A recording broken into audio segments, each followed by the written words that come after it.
Bonjour à toutes et à tous. Bon, merci d'abord à ceux qui ont été ponctuels. Pour respecter le timing qu'on s'est imposé, on va pouvoir commencer. J'espère d'abord que vous m'entendez tous bien. Alors, comme vous pouvez le constater, ce n'est pas William Lémergie Télématin ni Michael Youn qui va vous réveiller ce matin, mais nos différents intervenants que je vais vous présenter dans une minute. Pour vous parler aujourd'hui de la loi de finances 2021, de la loi de sécurité sociale 2021 et de l'actualité qu'il peut y avoir autour de tous ces sujets. Alors, je me présente, Gauthier Boisseau, je suis expert comptable récap pluriel. Aujourd'hui, je serai l'animateur de ce webinaire, le passe-plat, ça dépend comment on voit les choses. Et donc, pour ce faire, je me suis entouré de spécialistes des différents sujets. Alors, sur la partie fiscale, qui vous présenteront donc la loi de finances. Tout d'abord, Isabelle Erard, expert comptable Eureka Pluriel Bordeaux-Pauillac. Bonjour Isabelle. Bonjour à tous et à toutes. Et Olivier Poulbès, expert comptable Eureka Pluriel, zone Sud-Bassin Saint-Louis. Bonjour Olivier. Bonjour Gauthier, bonjour à tous. Alors pour la partie sociale, on a fait appel à des spécialistes de cette matière, le cabinet d'avocats Ellipse, représenté aujourd'hui par Arnaud et Arnaud. Arnaud Rimbert. Bonjour Arnaud. Bonjour Gauthier, bonjour tout le monde. Et Arnaud Pilois. Bonjour et merci pour cette invitation et bienvenue à tous. Bon, merci de votre présence. Un petit point d'abord pratique. Ce webinaire est enregistré. Il sera donc consultable en ligne plus tard en replay. Vous avez la possibilité de télécharger le support complet à droite, sur l'encart à droite qui apparaît sur votre fenêtre en PDF. Si vous entendez mal, vous avez un chat, n'hésitez pas à nous faire un retour. Et si ça vient de nous, on fera le maximum pour que ce soit le plus fluide possible. L'objectif aujourd'hui, c'est de vous présenter donc les nouveautés de la loi de finances et de la loi de sécurité sociale dans un format condensé d'1 heure pour que ça reste le plus dynamique possible. Vous avez la possibilité de poser des questions dans le chat que vous avez à droite de votre écran. Donc, n'hésitez pas, nous essaierons de répondre aux questions dans la mesure du possible, si on a évidemment les réponses et si, en respectant le timing qu'on s'est imposé au départ, à savoir présentation d'1 heure. Je ne vais pas monopoliser davantage l'attention. On va passer directement dans le vif du sujet et je vais donner la parole à Olivier qui va nous parler des tendances de la fiscalité des particuliers. Ok. Alors tout d'abord, ce qu'il faut noter, c'est que pour la fiscalité des particuliers, cette année, il n'y a pas de grande révolution. On a essentiellement dispositif de prolongation de dispositifs existants et quelques aménagements à tendance écologique. Alors, débutons par du classique, le barème. Oui, alors le barème, vraiment, pas de révolution. Il y a juste une majoration de 0,2% des tranches du barème et le dispositif reste vraiment le même. Ensuite, je poursuis rapidement sur la prolongation de certains dispositifs fiscaux. Tout d'abord, celui du crédit d'impôt en faveur de l'aide aux personnes, qui concerne en fait des travaux d'aménagement de la résidence pour des personnes âgées ou des personnes à mobilité réduite, handicapées. Le dispositif est prorogé jusqu'à 31 décembre 2023. Deuxième dispositif défi forêt, qui est prorogé jusqu'à décembre 2022, qui concerne en fait des acquisitions de terrains à boiser ou des travaux de nature forestier. Enfin, le dispositif réduction d'impôt IRPME Madeleine, qui est prorogé jusqu'en fin d'année 2021.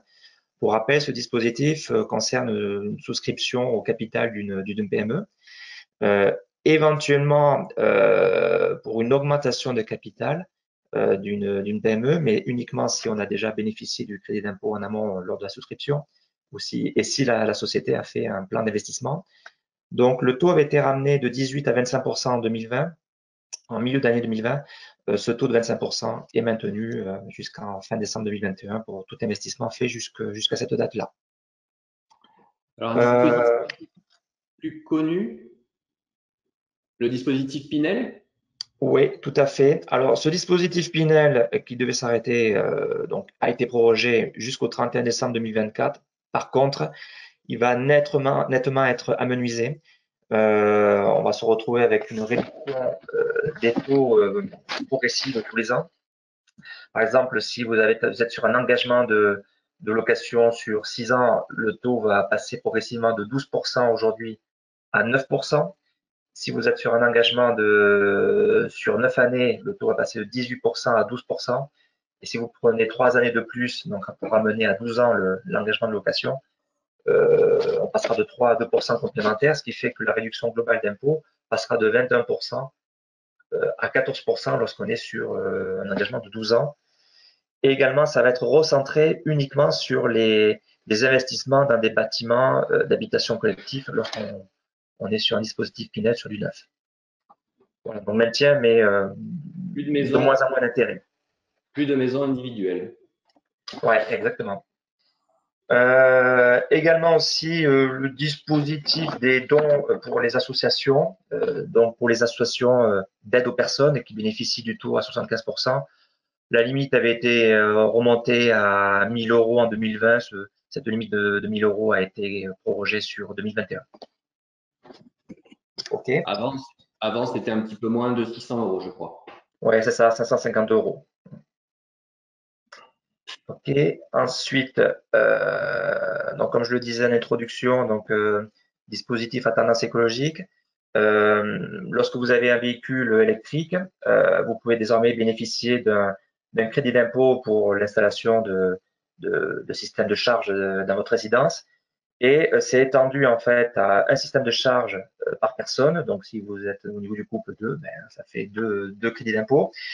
Et applicable pour la résidence principale, mais aussi la résidence secondaire, dans un maximum de 300 €. Donc vous pouvez aller à un total de 1 200 €, résidence principale, résidence secondaire pour un couple, maximum pour 4 installations. Oui, Et c'est une oui. tendance un peu générale. La fiscalité écologique, il y a un certain nombre de dispositifs, que ce soit pour les particuliers ou les entreprises, qui ont été mis en place et qui sont boostés. Ouais, tout à fait. On a également pour le coup une évolution sur les dispositifs favorisant justement les investissements tendance verte. Donc le CITE qui avait été créé il y a peu de temps va être peu à peu remplacé par une prime forfaitaire à la transition énergétique. Donc ce CITE va être prorogé pour certaines catégories de contribuables, donc dits intermédiaires. Les ménages à faible revenu pourront bénéficier dès 2021 de la prime Rénov'. Également aussi les ménages supérieurs, parce que pour l'instant, le dispositif va pouvoir s'appliquer quel que soit le niveau de revenu, mais à terme, il y aura une condition de niveau de revenu. Dans le cas de cette transition également, la prime Rénov' devra faire l'objet normalement d'une demande en amont de tout travaux, de tout devis, à titre transitoire sur 2021, même si les travaux ont été engagés, ils pourront bénéficier de cette prime Rénov'. Voilà, donc toujours un dispositif mouvant sur l'accompagnement des dépenses, et on sera sur des régimes forfaitaires en fonction des dépenses.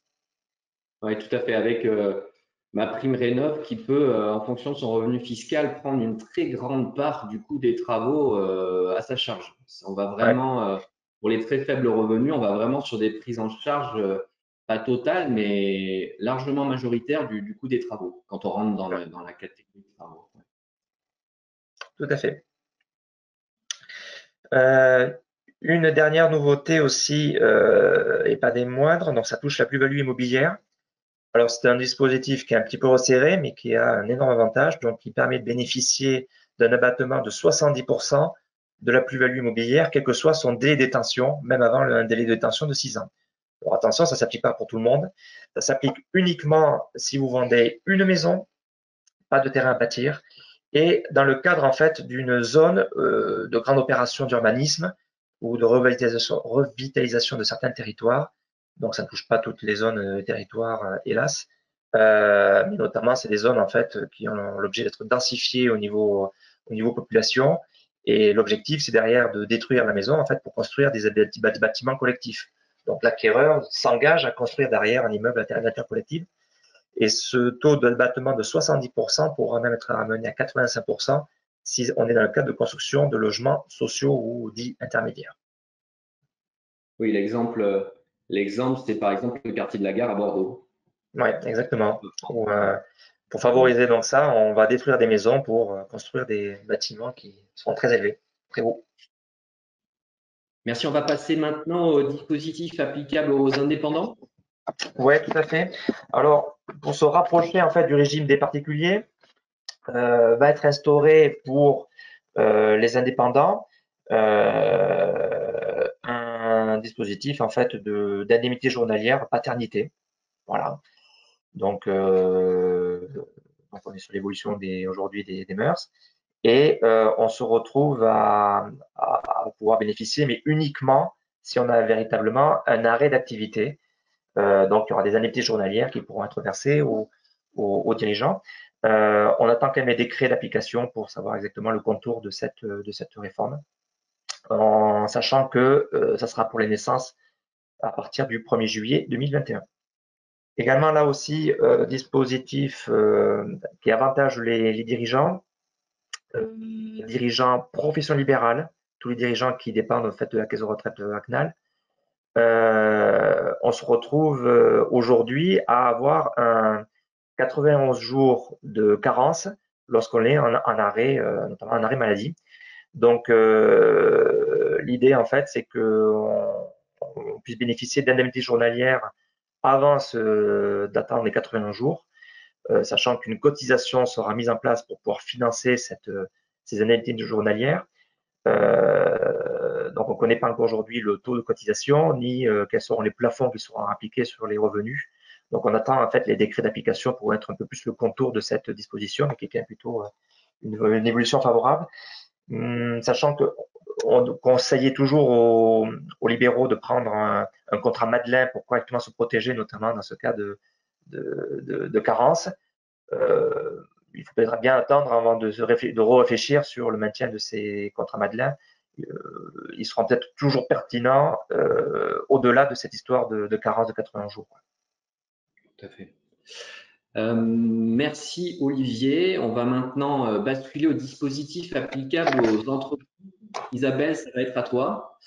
Et on va rentrer de suite dans le vif du sujet avec un sujet technique, mais qui peut avoir un intérêt certain pour les entreprises, notamment dans cette période assez particulière qu'on est en train de vivre. Tout à fait. Merci Gauthier. Donc, effectivement, il n'y a pas de grandes mesures concernant la fiscalité des entreprises dans cette loi de finances, en dehors bien sûr des aides. Donc, on va retrouver des dispositifs incitatifs liés au contexte Covid. Et donc, notamment pour entrer dans le vif du sujet, un sujet assez technique relatif à la réévaluation des actifs du bilan. Donc, c'est un mécanisme déjà existant qui consiste à remplacer la valeur historique d'un bien à l'actif par sa valeur actuelle. On va ainsi générer un écart de réévaluation. Cet écart de réévaluation sera inscrit dans les fonds propres de l'entreprise, au passif, et cet écart de réévaluation est en principe taxé fiscalement. Alors, qu'apporte la loi de finances par rapport à ce dispositif existant? Et la loi de finances va neutraliser en fait l'effet fiscal de la réévaluation des actifs pour permettre aux entreprises de présenter et afficher des fonds propres bien supérieurs à ce qu'ils connaissent aujourd'hui et qui pourraient accroître leur capacité de financement. Donc, c'est un dispositif qui va pouvoir s'appliquer une seule fois au titre des exercices clos à compter du 31 décembre 2020 et jusqu'au 31 décembre 2022. Il va être applicable sur option. Alors, on ne connaît pas encore les modalités de l'option. On attend une décision par rapport à cela.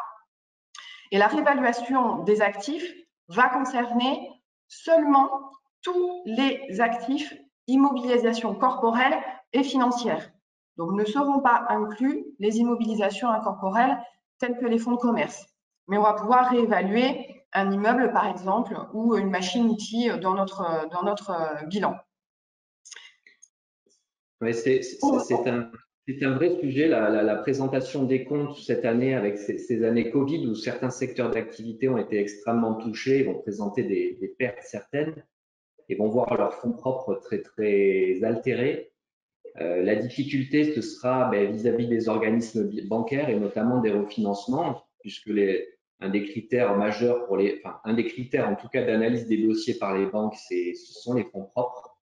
Et c'est un vrai moyen d'améliorer l'image, ou en tout cas d'ailleurs de se rapprocher davantage de la réalité patrimoniale de la société. Hein. Plutôt que d'être sur des valeurs historiques comme c'est le cas en comptabilité, c'est de se rapprocher de valeurs réelles, du jour.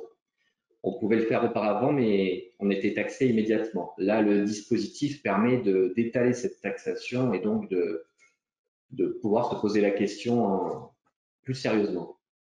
Tout à fait. Donc, l'écart de réévaluation, la fiscalité de l'écart de réévaluation va dépendre selon que le bien qui est réévalué est amortissable ou pas. Si le bien n'est pas amortissable, je pense par exemple au titre qui figure dans les immobilisations financières, l'écart de réévaluation est en sursis d'imposition. Il ne sera taxé que lorsque l'on va céder le bien qui a été réévalué. Et pour les actifs qui sont amortissables, il faut distinguer les biens immobiliers qui sont amortissables sur 15 ans à minima, donc par exemple des constructions, des agencements. Donc là, l'écart de réévaluation va être la fiscalité va être étalée sur 15 ans. Et puis pour les autres immobilisations, par exemple une machine, ce sera sur 5 ans. Donc effectivement, on peut bénéficier d'une mesure importante qui va réévaluer les fonds propres, mais sans être taxé fiscalement. Donc à voir pour les bilans dès 2020.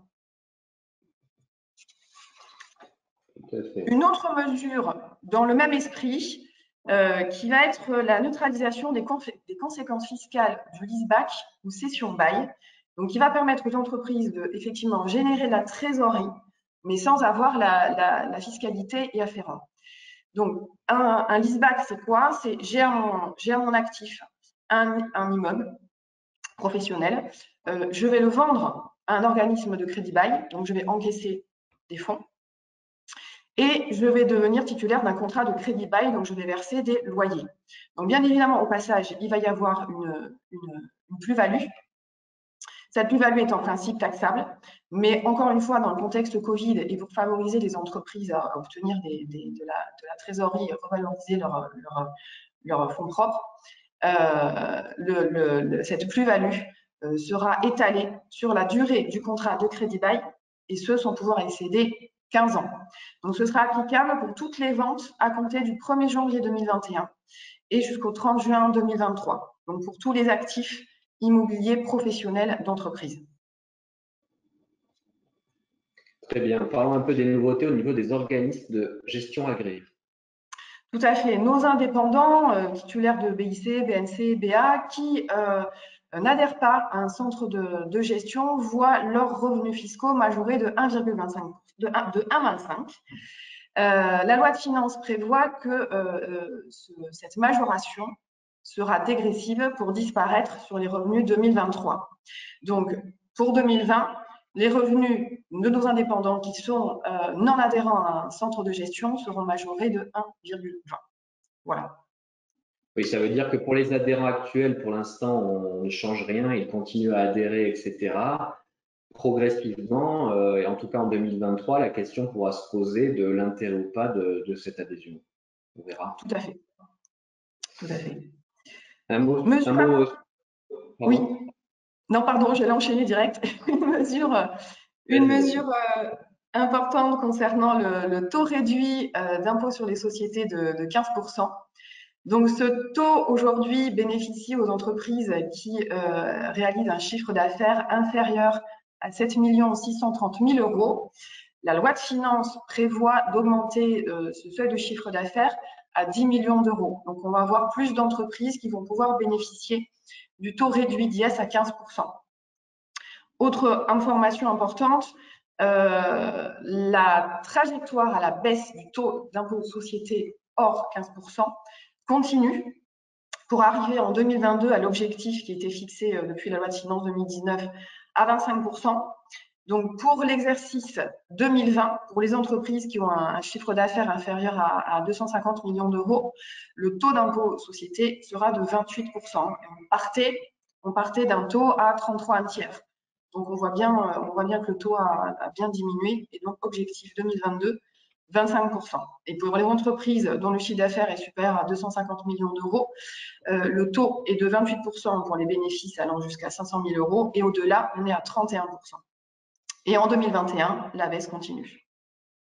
Oui, donc les années correspondent aux dates de clôture. Pour ceux qui ont des bilans décalés, on est sur des dates de clôture pour savoir dans quel taux on se place. De dispositifs fiscaux, quelques précisions?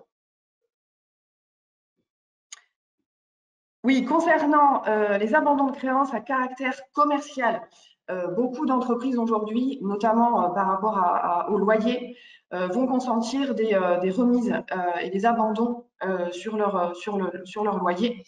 Avant, ces abandons sont soumis à des conditions un peu strictes. Il faut que ce soit fait dans l'intérêt de la société. Là, du fait du contexte sanitaire, les abandons de loyer seront déductibles des résultats fiscaux des entreprises, des bailleurs, et ce pour les loyers consentis entre le 15 avril 2020 et le 30 juin 2021. Donc, je suis une entreprise, j'avais un loyer, on l'abandonne, ça sera bien déductible au niveau de mon résultat. Alors attention, il ne faut pas de lien de dépendance avec le locataire. C'est-à-dire que si j'ai une SCI et que je me loue à moi-même, ça ne marchera pas. Hein, on est bien d'accord. Voilà, donc on aura un effet abandon de loyer assez important sur les résultats fiscaux. Autre mesure très importante. Oui.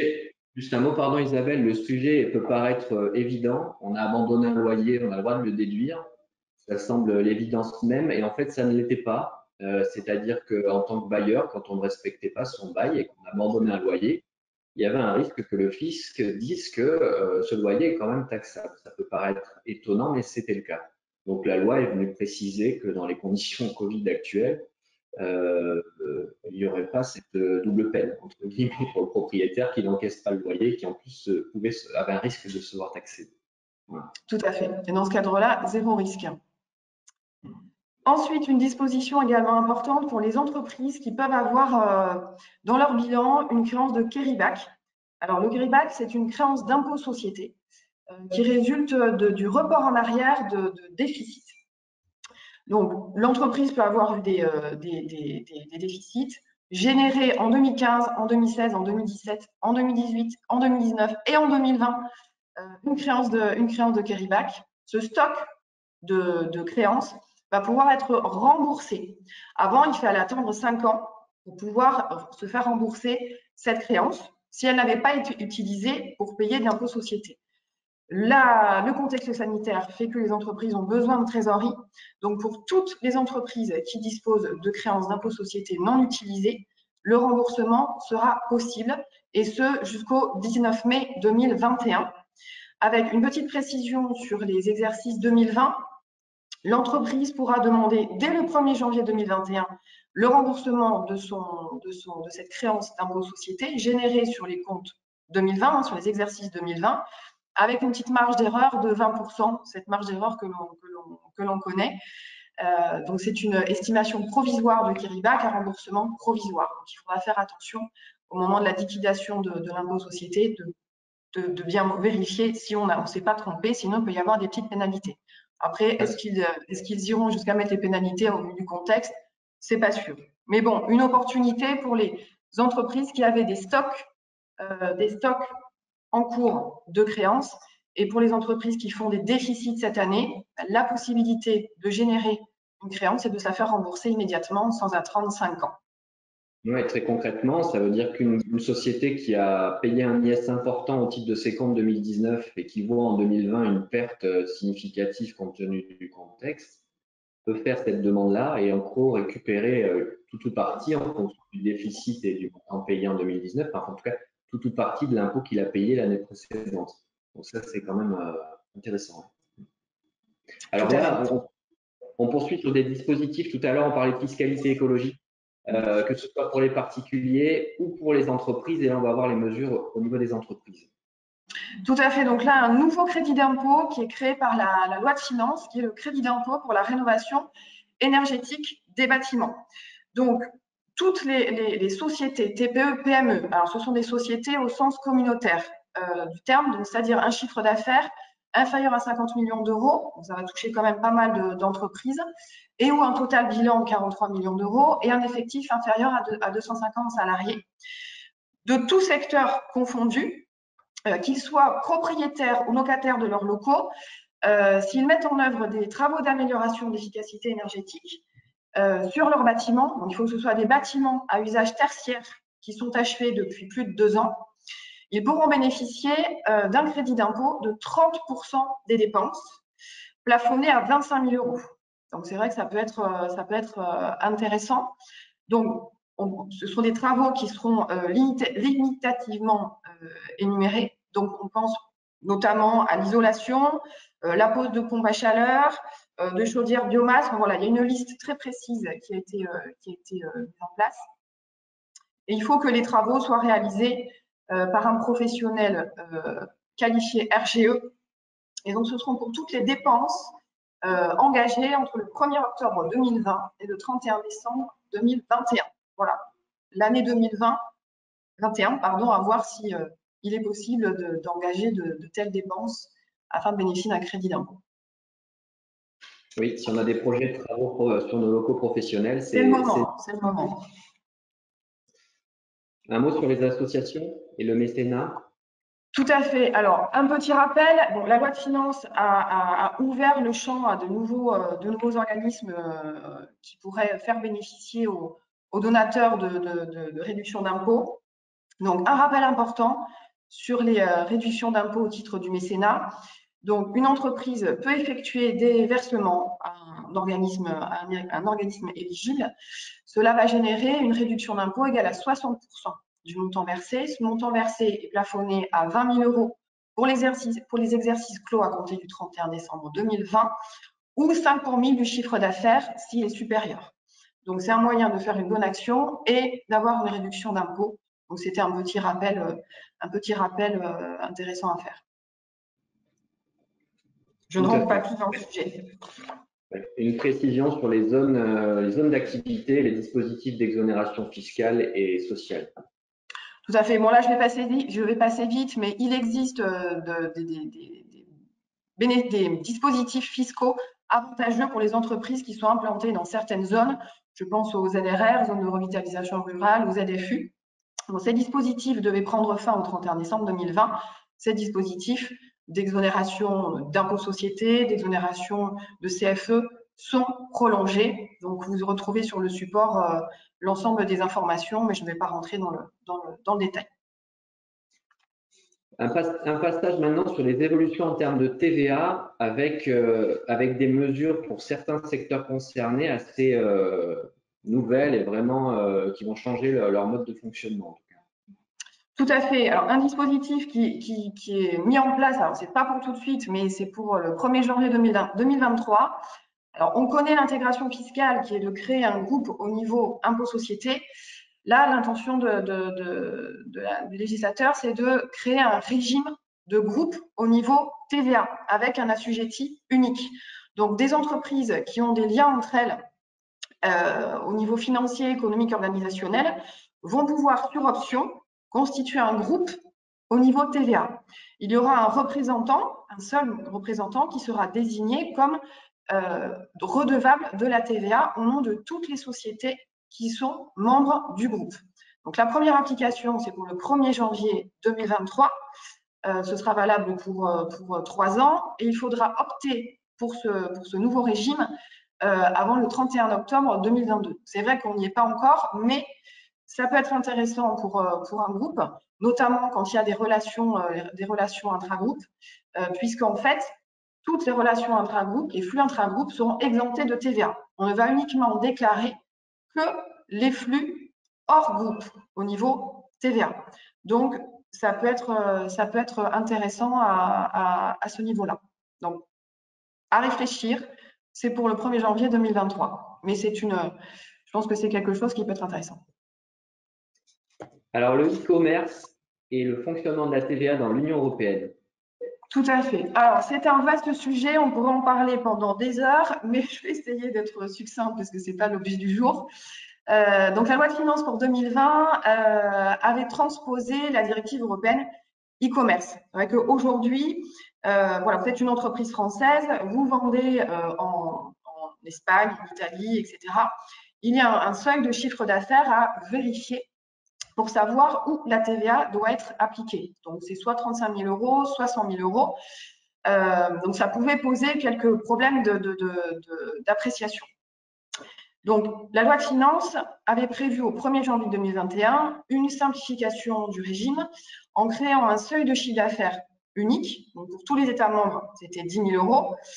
Et puis, la création d'un guichet unique pour permettre aux entreprises de faciliter leur démarche au lieu d'aller se créer en tant que déclarant TVA dans les pays membres. On a recours à ce nouveau guichet et ça simplifie les démarches. Cette mesure, les États membres ne sont pas prêts, est reportée au 1er juillet 2021 et on n'est pas à l'abri d'un nouveau report. Voilà. Mais en gros, maintenant, ce seuil est assez bas. On est à 10 000 euros. Donc, si vous vendez plus de 10 000 euros de marchandises, par exemple, en Espagne, vous serez soumis à la TVA espagnole et vous pourrez recourir au nouveau guichet pour aller déclarer votre TVA espagnole. Pour les ventes qui sont inférieures à 10 000 euros, on aura de la TVA française. On aura de la TVA française, mais sur option, on peut aller déclarer la TVA dans l'État membre, pour l'exemple, en Espagne. Donc, c'est reporté, mais il faut le garder à l'esprit. Toutes les transactions e-commerce et vente à distance. Ouais, toutes les entreprises qui font de la vente à distance auprès de particuliers dans l'Union européenne pour des montants qui dépassent 10 000 euros, donc pas pour des montants énormes non plus, doivent dès aujourd'hui commencer à se mettre en ordre de marche pour pouvoir respecter cette législation, être capable de savoir dans quel pays on vend, pour combien, et du coup déclarer de la TVA, le taux de TVA du pays en question. Donc c'est vraiment tout un programme. Tout à fait. Un mot sur la facturation électronique. On en entend parler depuis longtemps de cette facturation électronique entre assujettis à TVA. Donc là, la loi de finances fixe vraiment un calendrier très précis pour les entreprises. En 2023, toutes les entreprises vont devoir accepter la réception des factures électroniques. Pour l'émission des factures électroniques, un calendrier a été mis en place en fonction de la taille des entreprises. Mais au 1er janvier 2025, toutes les entreprises devront être en mesure d'émettre des factures électroniques.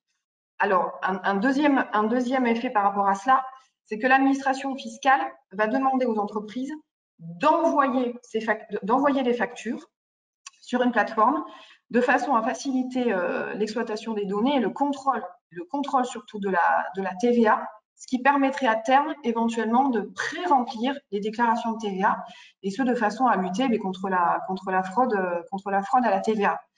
Donc aujourd'hui, il existe plusieurs types de factures qui sont admises par l'administration.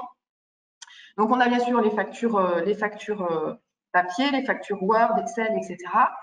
Nous avons les factures électroniques format EDI et nous avons les factures électroniques signées avec un système reconnu par l'administration. Concernant les factures qui va pouvoir vous concerner aujourd'hui, ce sont toutes les factures qui sont faites papier, Word, Excel ou des factures PDF. Ces factures doivent être accompagnées d'une piste d'audit fiable pour être acceptée par l'administration. Alors, cette piste d'audit fiable, c'est quoi? En fait, c'est une explication de tous les process de facturation, de l'émission à la réception, et c'est une cartographie des flux de facturation. Si l'administration n'a pas la preuve que les factures papier sont fiables, elle va pouvoir mettre en cause ces factures. Donc, les sanctions peuvent être lourdes aujourd'hui. Donc, cette piste d'audit fiable, si on n'est pas en mesure de s'équiper de façon électronique dans les conditions réclamées par l'administration, on peut être redressé. Donc, c'est vraiment un vrai sujet aujourd'hui et les contrôles fiscaux sur ce point vont démarrer en 2021 puisque ce sujet de la piste d'audit fiable existe depuis maintenant 2014. Donc, ils ont été patients, ils ont attendu, mais les contrôles fiscaux risquent d'arriver sur ce point. Donc, en fait, l'entreprise doit documenter tout le processus de facturation de l'émission à la réception, montrer que les documents sont archivés de façon sécurisée. Donc, c'est vraiment une chose à prendre en considération dès maintenant si on ne veut pas être sanctionné en cas de contrôle fiscal. Donc, je vous ai mis le lien. Vous pourrez retrouver le rapport de la DGFiP sur le développement de la facture électronique. Il y a de nouveaux formats de factures aussi qui vont arriver. Vous avez dû entendre parler de la facture X en vue de se préparer à l'échéance de 2023. Donc aujourd'hui, vous ne devez pas négliger cette disposition de facturation électronique et vous mettre en ordre de marche pour être prêt au 1er janvier 2023. En résumé, mauvais temps pour les entreprises qui n'ont pas encore de logiciel de facturation. Il va falloir y passer force et contraint. En plus, il existe aujourd'hui des tas de logiciels de facturation à moindre coût. Le coût n'est plus vraiment une contrainte sur les logiciels de facturation puisqu'il y en a vraiment à tout tarif, même des gratuits. Donc, c'est simplement un nouvel usage, une nouvelle façon de faire qu'il va falloir de toute façon passer. On va passer assez rapidement. Tout à fait. Oui, encore. Oui. Deux petits points rapides. Je vois que le temps passe. Une mesure importante concernant la cotisation sur la valeur ajoutée des entreprises, la CVAE.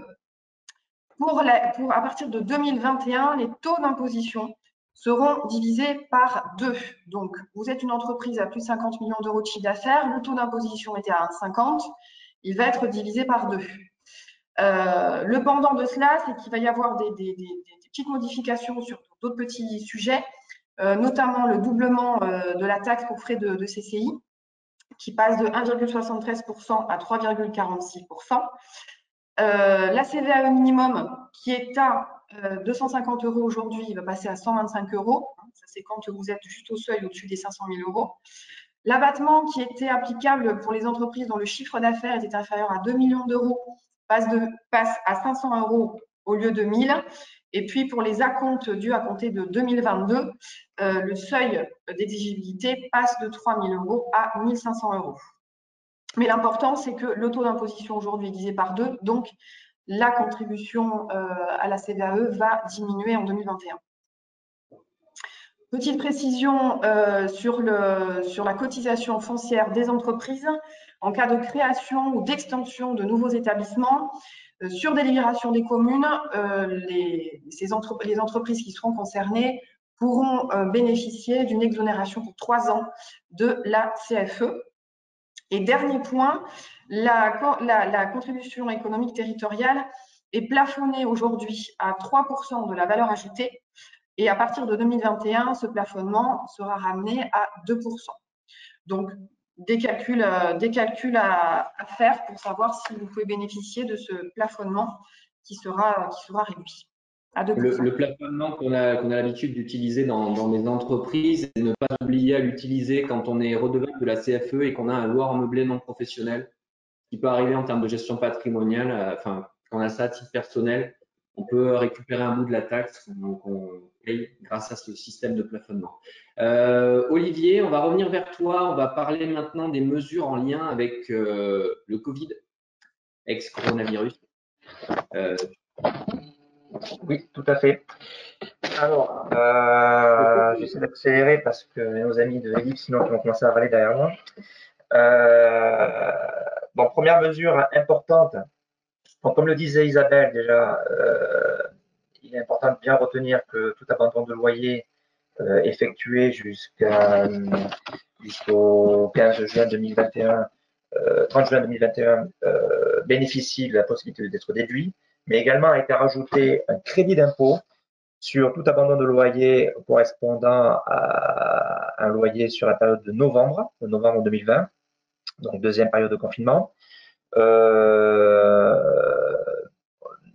Des commentaires de l'administration sont attendus pour savoir si ça peut être même étendu jusqu'au 15 décembre 2020 et qui concerne en fait des locataires qui respectent un certain nombre de conditions.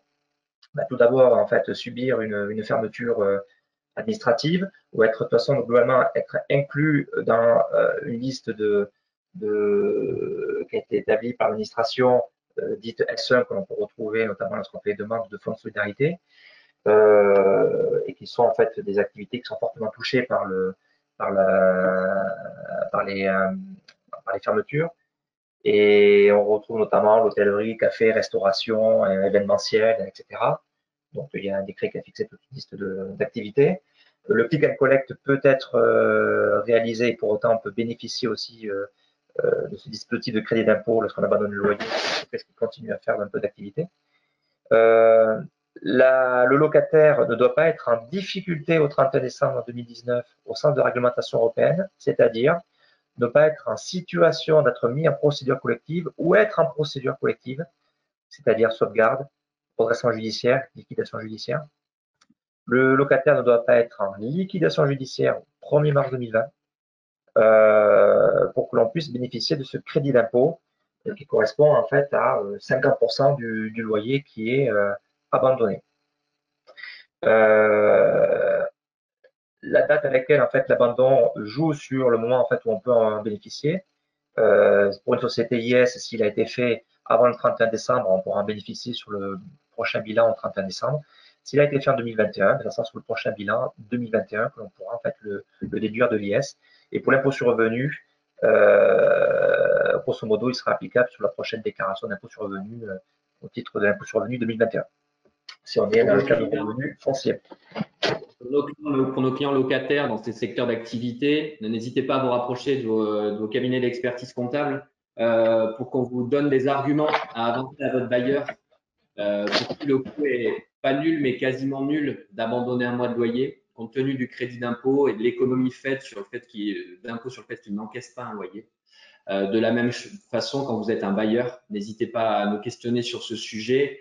Le dispositif est vraiment fait de telle sorte que le coût est quasi nul.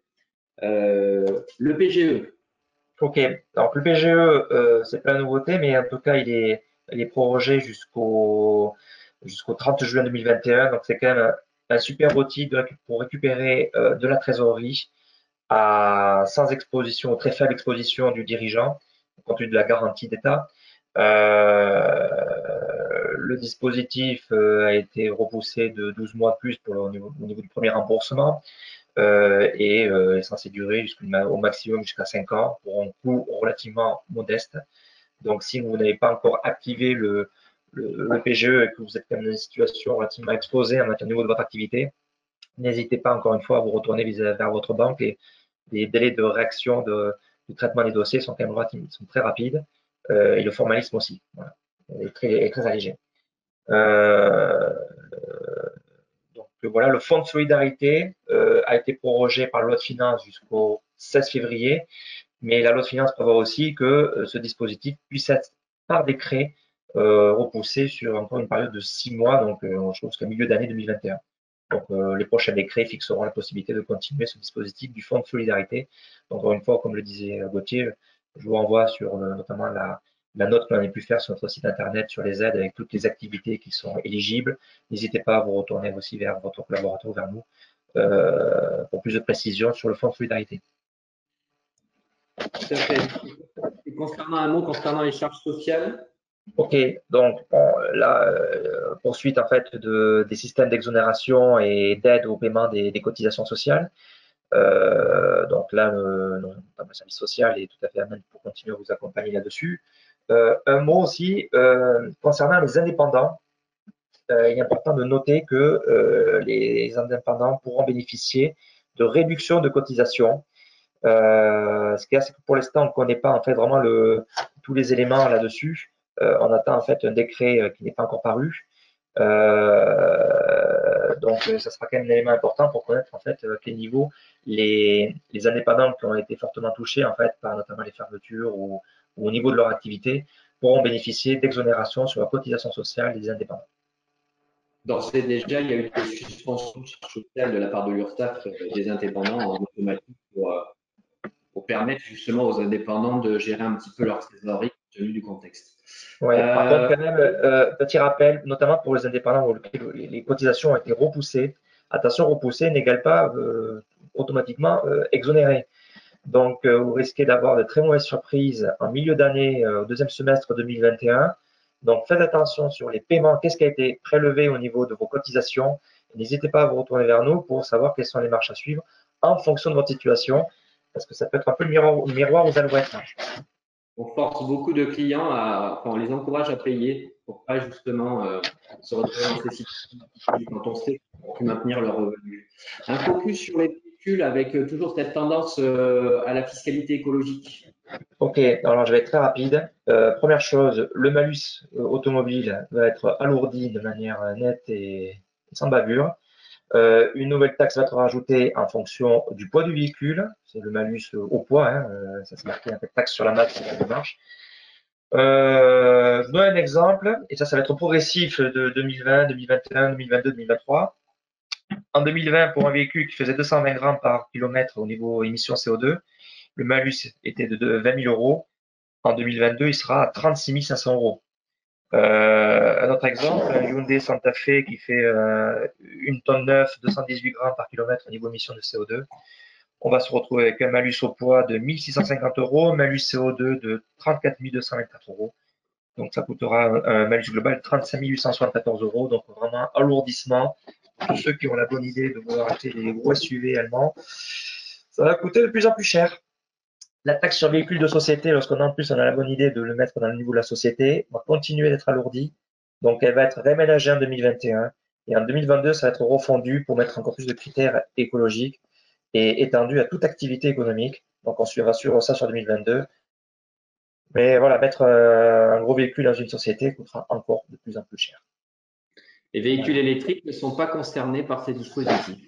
Ouais, on favorise vraiment les véhicules. Alors, le dispositif a même prévu le dispositif hydrogène, donc on n'y est pas encore l'hydrogène, mais en effet, les véhicules électriques seront favorisés. Merci Olivier. On va clôturer cette loi de finances. On va maintenant passer à la partie loi de sécurité sociale et je vais me rapprocher de Arnaud Rimbert et Arnaud Pillois, cabinet Elix, qui vont nous présenter justement toutes ces nouveautés et plus largement l'actualité sociale. Alors pas sociale de notre pays, mais en tout cas du droit social. Merci Gauthier de nous avoir conviés à cette présentation. Il nous reste du coup 8 minutes ou on peut quand même un peu déborder? Non, tu peux y aller un petit quart d'heure quand même. Il y a des choses à dire, je crois. On va essayer effectivement juste de commencer avant d'attaquer 2021 par le bilan 2020. On fait le bilan calmement, comme dirait Tommy Bugsy, un philosophe du XXe siècle. Et sur 2020, on pourrait dire 2020 Covidé, 2020 bouleversé, 2020 martyrisé en droit du travail, dans l'espoir que 2021 soit déconfiné et libéré. En tout cas, on le souhaite tous.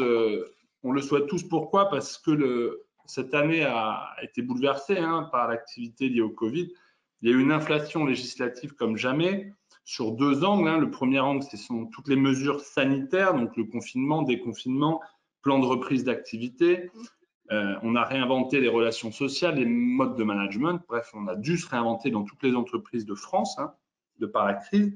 Et la deuxième série de mesures, c'est les mesures d'ordre économique que vous avez déjà présentées, de soutien aux entreprises et concernant le droit social, tout ce qui est lié à l'activité partielle. Alors la conséquence, c'est quoi pour les dirigeants d'entreprise? C'est s'adapter en paye, s'adapter en production, accélérer la digitalisation, réinventer les relations sociales, bref, se réinventer. En réalité, s'adapter ou mourir, c'est le maître mot de toute entreprise de France et de Navarre. En tout cas, 2020 aura été dans cette dynamique. Alors, le paradoxe, c'est qu'il y a eu très peu de liquidations judiciaires par toutes ces mesures de soutien aux entreprises. Il faut savoir que c'est l'année où il y a eu le moins de redressements et liquidations judiciaires depuis 30 ans. Donc, 2020 est très paradoxal. Et pour finir sur 2020, c'est d'un point de vue sémantique, avec le retour quand même d'un certain nombre d'expressions désuètes, telles se donner rendez-vous en présentiel, ou encore je passerai de porter les documents avant le couvre-feu. Bon, ben, on a remis un peu à la mode certaines expressions. Alors 2021, la question qu'on se pose tous, est-ce un retour à la normale? Alors, pour l'instant, on ne peut pas dire que ce soit le cas. Il y a toujours, depuis le début janvier, une boulimie législative. Alors, ça a certes ralenti, mais ça perdure. On a les annonces gouvernementales qui sont démenties par des tweets, reprises par décret, annulées en Conseil d'État et réadoptées ensuite par voie d'ordonnance. Alors, devant un tel méli-mélo, il n'y a qu'une seule certitude, et ce sera la bonne nouvelle de la fin de ces propos introductifs, c'est que les entreprises et les dirigeants sont de plus en plus dépendants de leurs conseils, donc experts comptables et avocats. Nous sommes devenus les médecins du corps social. Peu de gens pour nous applaudir à 20 h sur les balcons, mais en tout cas, nous sommes là au chevet des dirigeants des entreprises et nous continuerons à l'être. Voilà pour ces quelques mots. Maintenant, j'ai la chance d'avoir un envoyé spécial en Covidie avec l'excellent expert épidémiologiste en droit social, Arnaud Rimbert. Alors, Arnaud Rimbert, un premier point, sommes-nous toujours en état d'urgence? Oui, mais écoutez, Arnaud Pilois, je viens de vérifier sur mon prompteur et effectivement, nous sommes toujours actuellement en état d'urgence. Il faut savoir que la loi actuellement a établi la fin de l'état d'urgence au 16 février 2021, mais le Parlement est en train de plancher sur un projet de loi visant à reporter l'état d'urgence la fin de l'état d'urgence au 1er juin 2021, avec la fin du régime de sortie de l'état d'urgence qui serait reporté, lui, au 30 septembre 2021. Donc l'année 2021, libéré, déconfiné, ce n'est pas vraiment pour tout de suite. En tout cas, le législateur se pose et se place dans une disposition qui conviendrait à aller à minima jusqu'au 31 mai, 1er juin pour la fin de l'état d'urgence et une sortie progressive de cette fin d'état d'urgence avec les mesures que l'on connaît, notamment du travail en hors présentiel et en télétravail majoritaire, peut-être jusqu'à la fin de l'été. En tout cas, à ce jour, mais franchement, la situation est en capacité d'évoluer quasiment au jour le jour. Et ce fameux protocole sanitaire publié par le gouvernement, qui fait quand même l'objet de mises à jour régulières, on en est à la 30e à peu près, beaucoup de dirigeants se posent la question, si je ne respecte pas, par exemple, la jauge maximale dans mon entreprise autorisée, si je ne mets pas des plexiglas entre deux bureaux, est-ce que je peux voir ma responsabilité pénale engagée ou au Conseil de prud'homme, est-ce qu'on peut me le reprocher? Là-dessus, il y a eu une évolution parce qu'on pensait que ce protocole, qui était un document ici du gouvernement, avait une valeur normative et qui permettait notamment à la directe ou aux forces de l'ordre de donner des amendes pour les entreprises qui ne respecteraient pas la règle de ce protocole. En fait, le Conseil d'État s'est prononcé, il n'en est rien. Ce n'est pas un document qui a une valeur normative et donc punitive en tant que tel. C'est un document qui participe pour le chef d'entreprise à l'obligation de sécurité comme tous les éléments qu'il doit mettre en place dans son entreprise. Et donc, le port du masque, la jauge sont des éléments qui participent à la sécurisation d'un salarié. Mais pour autant, le fait de ne pas respecter une jauge spécifique ou de ne pas être à jour à 100%, par exemple, sur le télétravail, puisque aujourd'hui, la majorité des salariés qui peuvent télétravailler devraient l'être, n'est pas sanctionnable en soi. Donc, on vous a mis, pour que vous y référiez, un petit rappel des éléments essentiels sur le protocole, ce qu'il convient de faire, surtout si on est à nouveau confiné avec un confinement dur et que malgré cela, vous souhaitez que vos salariés travaillent en présentiel.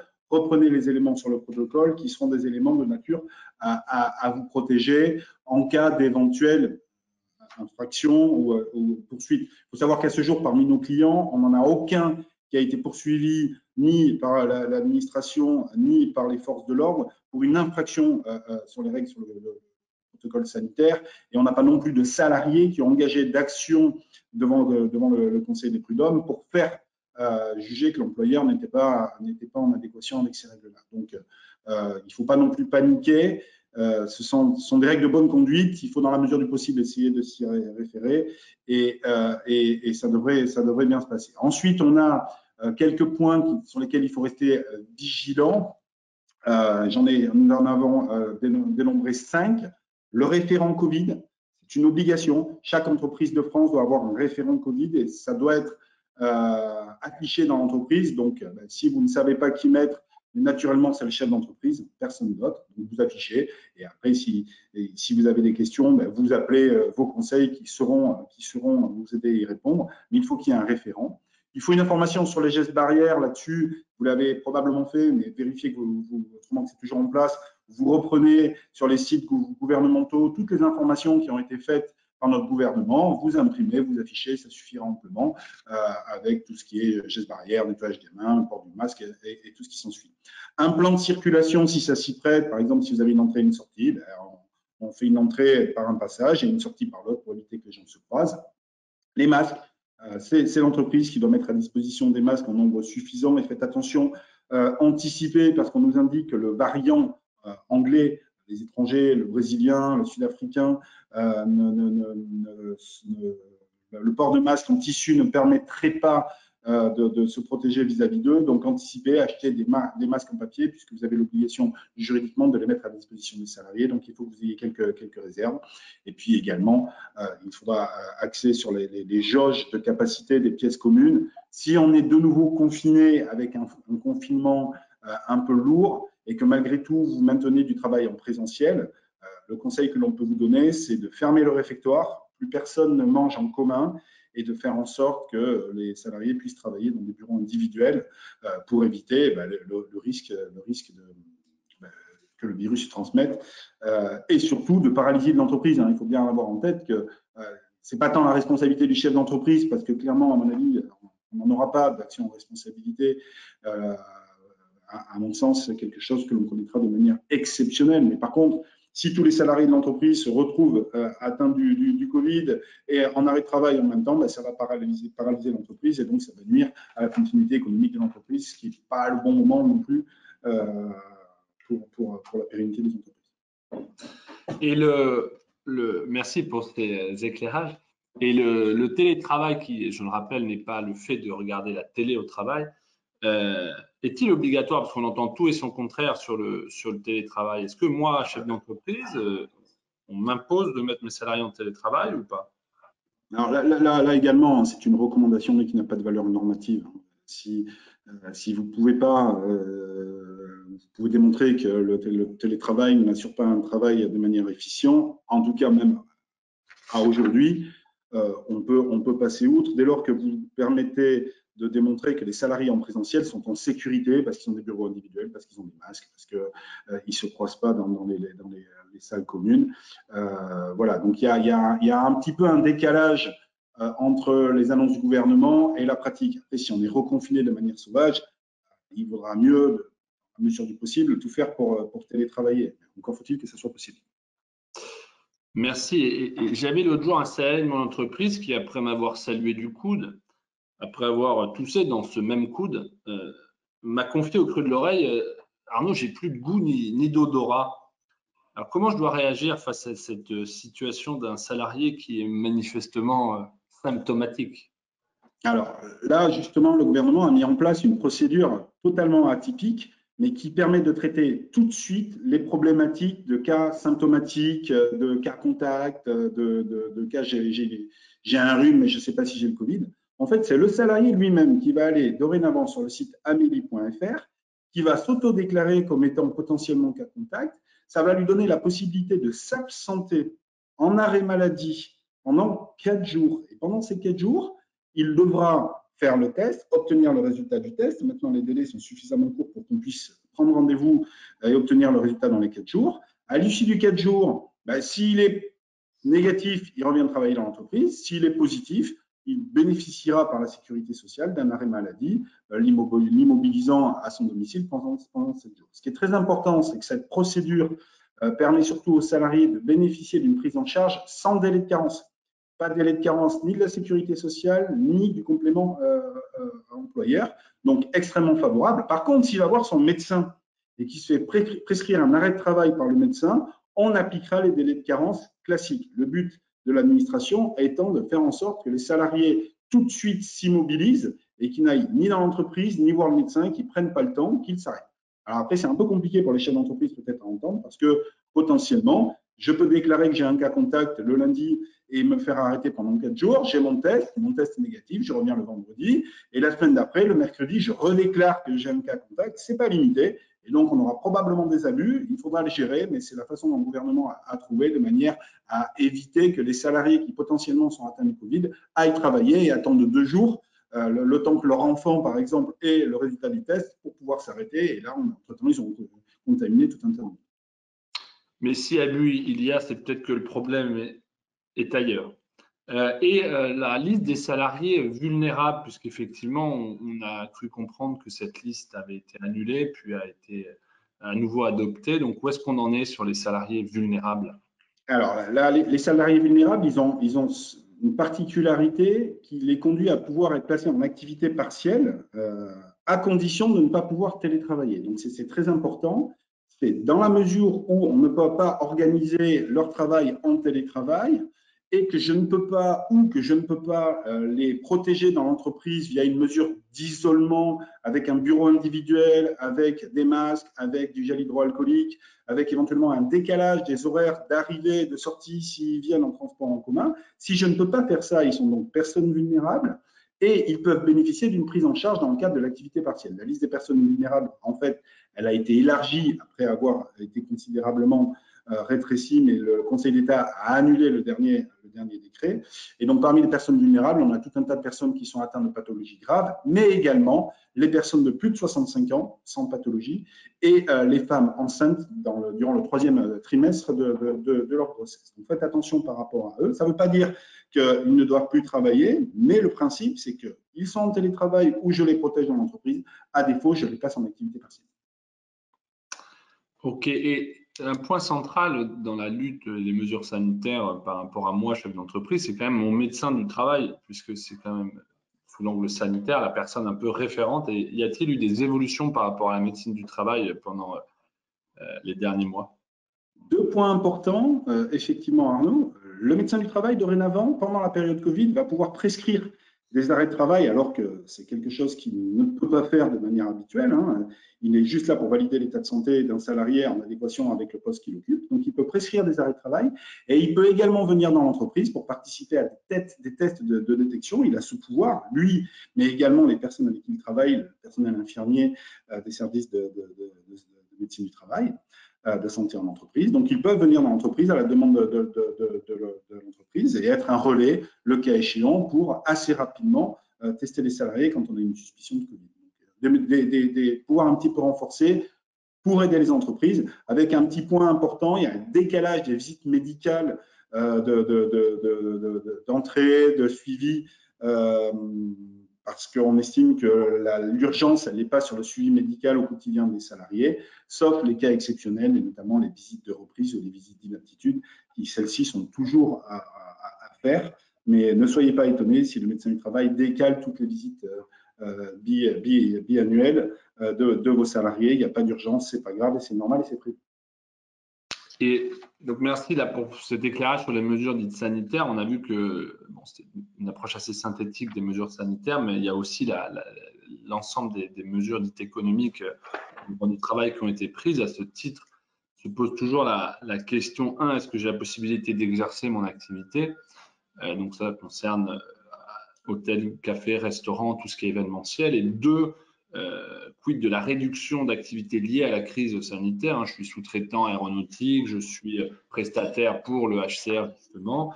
Donc, a été mis en place le dispositif de l'activité partielle. Alors, il faut savoir, puisque c'est l'outil principal de la politique de l'emploi qui a été mis en œuvre depuis le début de la crise. La finalité, c'est quoi? C'est le gouvernement qui vient, sous perfusion, prendre en charge tout ou partie des salaires des salariés pour éviter le chômage de masse. Donc, c'est un dispositif qui est très ancien, puisqu'à chaque crise, il est rénové. Quand je dis très ancien, c'est les années 30. C'est un dispositif patronal, puisque c'est un accord national interprofessionnel, donc une négociation. Mais l'État est venu mettre son grain de sel. Il y a eu au moment de mai 68, au moment des crises pétrolières, au moment de la crise des subprimes, à chaque fois, l'État a modifié ce régime. Et là, on l'a vu, il a été modifié à de très nombreuses reprises. Donc, de manière très synthétique, aujourd'hui, où en est-on? Donc, quelle est la durée pour la demande d'activité partielle?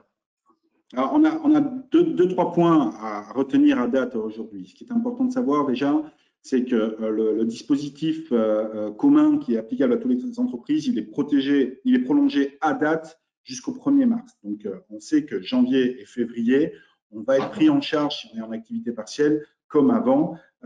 Et la baisse de remboursement par l'État, à date, n'interviendrait qu'à compter au plus tôt du 1er mars. Il faut savoir également, deuxième point, que pour les entreprises qui ont énormément souffert de cette situation, et vous visiez, Arnaud, les problématiques des hôtels, cafés et restaurants, le dispositif est prolongé à date également jusqu'au 30 juin 2021. Donc, on a quand même par rapport à ça un petit peu de souplesse et on peut voir venir.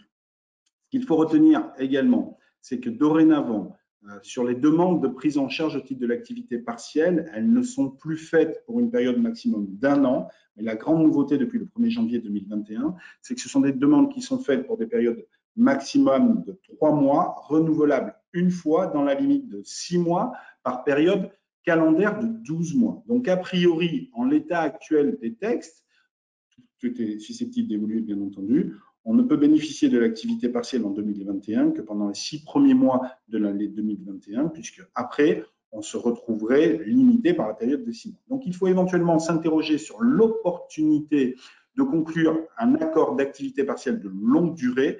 Donc, on ne va pas rentrer aujourd'hui, ce n'est pas le jour dans le détail de ce dispositif, mais c'est un dispositif qui, retenez-le bien, permet d'être pris en charge par l'État dans le cadre d'une indemnisation intéressante pendant une période de 24 mois, consécutive ou non, sur une période de 36 mois.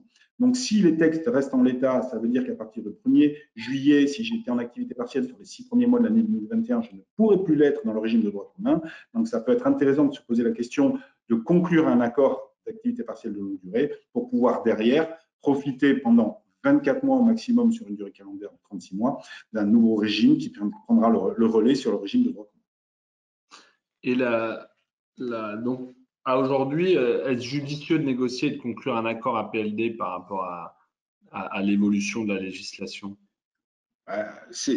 Aujourd'hui, à date, ça serait judicieux. On peut penser que le législateur va peut-être aménager les règles de durée des 6 mois, hein, des 3 mois renouvelables une fois, surtout si on est reconfiné et si l'activité est bloquée à nouveau. Je pense qu'on peut encore attendre quelques semaines avant de se poser la question. C'est judicieux si par contre une entreprise est certaine de connaître une baisse d'activité dans le second semestre de l'année 2021 et au cours de l'année 2022, voire 2023. Là, clairement, si c'est hors confinement, hors mesure de fermeture de l'économie, on pense avoir, notamment, si je suis un sous-traitant de l'aéronautique, je sais que je ne reviendrai pas en pleine charge, c'est intéressant de conclure un accord d'activité partielle de longue durée, clairement. Un autre sujet qui est un peu étonnant, c'est des problématiques qui sont par nature d'ordre personnel, donc je pense à tout ce qui est garde d'enfants. En quoi y a-t-il un lien avec l'activité partielle? Ça, c'est le gouvernement pour le secteur privé a décidé de faire bénéficier des salariés qui doivent garder leurs enfants, non pas du régime de l'assurance maladie, et donc ce n'est plus, comme c'était le cas au départ, des arrêts de travail qui sont posés par ces personnes-là, mais bien d'une prise en charge au titre de l'activité partielle. Donc on doit rentrer dans l'activité partielle. Il y a un certain nombre de conditions, notamment la possibilité de ne pas pouvoir télétravailler. Ce dispositif, si on revient sur un confinement lourd avec fermeture des écoles, devrait être mis en place de manière très très forte, puisqu'on va se retrouver avec des parents qui vont peut-être pas pouvoir télétravailler parce qu'ils auront les enfants. En tout cas, un des deux ne télétravaillera pas, il gardera les enfants, et le deuxième télétravaillera. Et dans ces cas-là, on sera contraint de devoir les mettre, du fait de la fermeture des écoles, en activité partielle. Donc, à suivre si les écoles ferment, puisque ce dispositif est là pour ça. Et dernier point, sur la faculté de prise en charge des congés payés de mes salariés. Donc, oui. C'est toujours possible, et si oui, comment est-ce que je peux faire pour faire prendre en charge les congés payés que les salariés n'ont pas pu en 2020? Tout à fait. Là, c'est un dispositif qui a été mis en place un peu en urgence par le gouvernement, puisque la vraie problématique, c'est que certes, l'État me prend en charge le salaire de mes salariés pendant l'activité partielle, mais ces périodes-là génèrent des droits à congés payés.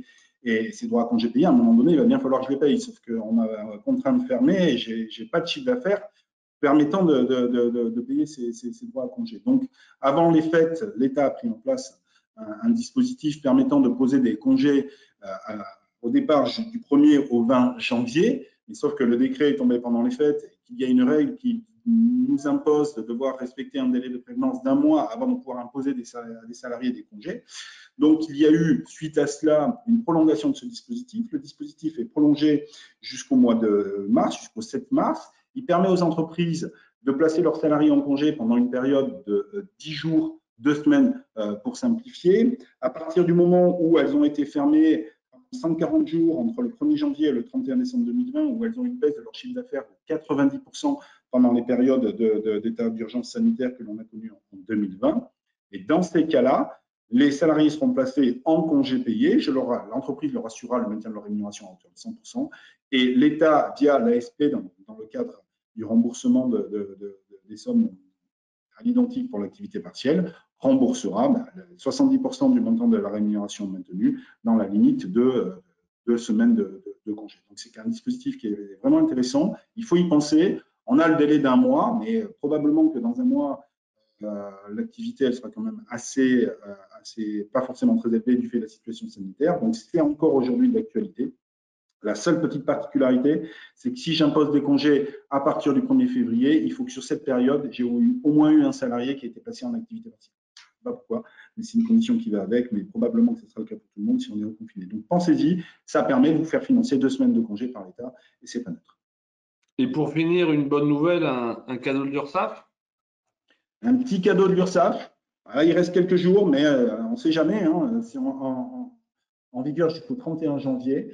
Le Père Noël peut passer aussi après Noël. L'URSSAF, en fait, juste avant les fêtes, a donné la possibilité aux entreprises de pouvoir verser des bons cadeaux pour Noël dans la limite du double du plafond qui était admis précédemment. Donc, ça fait 343 €. Et cette mesure, elle est prolongée jusqu'au 31 janvier, encore quelques jours.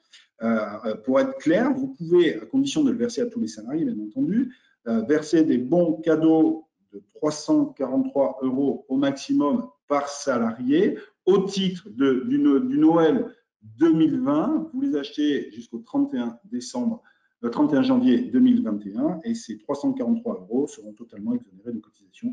Donc, ça permet de verser des primes sans avoir à payer de cotisations à côté, ce qui est plutôt intéressant et ce que l'on recherche assez fréquemment. Donc, par contre, il faut faire très très vite pour que le Père Noël puisse repasser. Et enfin, donc, avant de redonner la parole à Gauthier, un sujet qui m'est cher pour les jeunes pères de famille. Effectivement, et pour tendre enfin à l'égalité, la durée du congé paternité a été quelque peu allongée. Alors, ce n'est pas encore l'égalité totale, mais c'est déjà bien un pas en avant. Un droit minimum de 28 jours au lieu de 14 pour le congé paternité. Avec une chose qu'il faut retenir, Arnaud, si je puis me permettre, on aura une période obligatoire de 7 jours. Et si le papa ne s'arrête pas pendant ces 7 jours, l'entreprise pourra se voir infliger une amende de 1 500 €. Donc, c'est une période obligatoire du congé paternité de 7 jours consécutifs, sous peine d'amende pour le chef d'entreprise. Pardon, c'est pas pour l'entreprise, pour le chef d'entreprise. Donc voilà, faites attention, ça serait quand même un peu couillon. L'idée étant d'obliger les entreprises à faire bénéficier au nouveau papa d'un minimum de ces jours de congé paternité, au moins 7, et le reste, ce sera à la discrétion du papa. Voilà, merci Gauthier. Nous te repassons la parole. Merci Arnaud Rimbert et Arnaud Pilois pour votre présentation. Je remercie donc tous les intervenants, Isabelle Erard, Olivier Boulbès également pour Oreca. J'en profite également pour vous remercier pour votre attention. Le support est téléchargeable à droite, comme j'ai pu vous l'indiquer tout à l'heure. La vidéo sera en replay sur Internet très rapidement. Je vous souhaite à tous une excellente journée. Gardez le moral, entreprenez et puis au plaisir de se recroiser en vrai. Bonne journée à tous. Merci, au revoir. Merci, au revoir. Au revoir. Bonne journée.